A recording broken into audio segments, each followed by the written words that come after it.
অর্থাৎ ঈমান যদি আনতে হয় সাহাবায়ে কেরামের মতো ঈমান আনো, আমল যদি করতে হয় সাহাবায়ে কেরামের মতো আমল করো।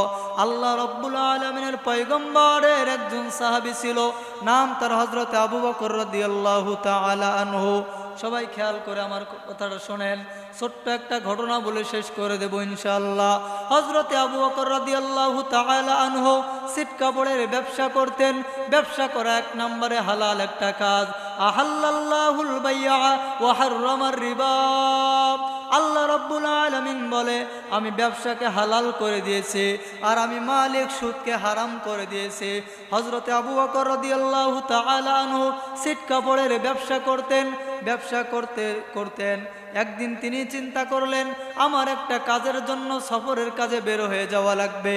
যেই দোকানে খাদেম ছিল, খাদেমকে বলল, খাদেম আমার দোকানে একটা কাপড় আছে, যে কাপড়টা একটু ছেঁড়া ফাটা আছে, সুতরাং যদি কেউ কাপড়টা ক্রয় করতে আসে তুমি অবশ্যই খরিদ্দারকে বলবা, ও খরিদ্দার ভাই এই কাপড়টা ছেঁড়া আছে, এই কাপড়টা ফাটা আছে, আপনি নিলেন দেখে জেনে নিবেন, আর যদি পছন্দ না হয় আপনার নেওয়ার দরকার নাই। এই কথা অবশ্যই বলে দিবা। হযরতে আবু বকর বেরিয়ে গেল। হঠাৎ করে একজন মহিলা চলে আসলো কাপড় পছন্দ করবার জন্য, কিন্তু কাপড় তার পছন্দ হলো ঠিক, তবে ওই কাপড়টাই পছন্দ হয়ে গেল। আল্লাহর বান্দি কাপড়টা নিয়ে বাড়ির দিকে রওনা হইয়া চলিয়া গেল।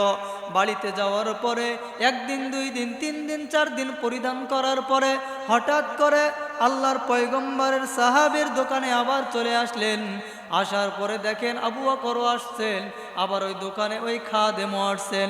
আল্লাহর বান্দি মহিলা বলল, ও দোকানদারওয়ালা ভাই আপনি যখন কাপড়টা ক্রয় করেছিলেন আপনি আমাকে বলেন নাই যে কাপড়টা ছেঁড়া আছে, কাপড়টা ফাটা আছে, আপনি আমারে বলেন নাই, আমি কাপড়টা নিয়ে গিয়েছিলাম। সুতরাং আমি একটা কথা বলতে চাই, আপনার কাপড়টা যখন কিনছিলাম আমার পছন্দ হয়ে গিয়েছিল, কিন্তু এখন আমার কাপড়টা পছন্দ হয় নাই, সুতরাং আমি এই কাপড়টা আর দোকান থেকে নিব না, আপনার কাপড় আপনি ফিরায় নেন, বিনিময়ে আমার টাকাগুলো আমারে দিয়ে দেন। হযরতে আবু বকর রাদিয়াল্লাহু তাআলা আনহু কান্না জড়িত কণ্ঠে বলতেছেন, হঠাৎ করে হাউমাউ করে কান্না করতেছেন, আর খাদেমকে বলতেছেন, ওরে খাদেম তুমি কাজটা করলা তো করলা কে? আমার জীবনটা তুমি তো ধ্বংস করে দিলা, আমার জীবনটা তুমি তো প্রশ্নের সম্মুখীন করে দিলা। এবার হযরতে আবু বকর রাদিয়াল্লাহু তাআলা আনহুর কান্না শুনিয়া ওই মহিলা হতবাক হয়ে গেল। বলতেছেন, আল্লাহর পয়গম্বরের সাহাবী আবু বকর আপনি কেন কান্না করেন?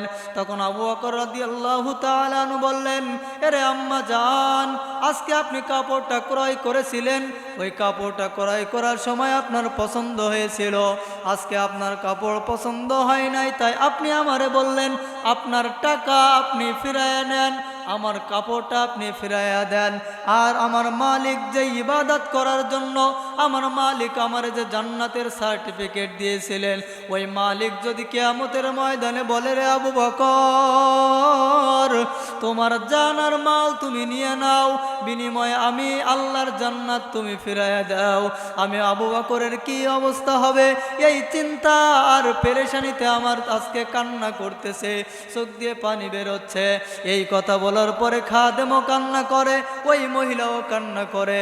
সকলের কান্না দেখে কেমন যেন একটা আতঙ্কিত অবস্থা হয়ে গেল। এরে আল্লাহর পয়গম্বরের উম্মতেরা একটু কথাগুলো খেয়াল করে ঘটনাটা স্মরণ রাখবেন। আল্লাহ তাআলার পয়গম্বর জান্নাতের সার্টিফিকেট প্রাপ্ত সাহাবী যদি এমন কান্না করতে পারে, বলেন আপনার আমার কি পরিমাণ কান্না করা দরকার?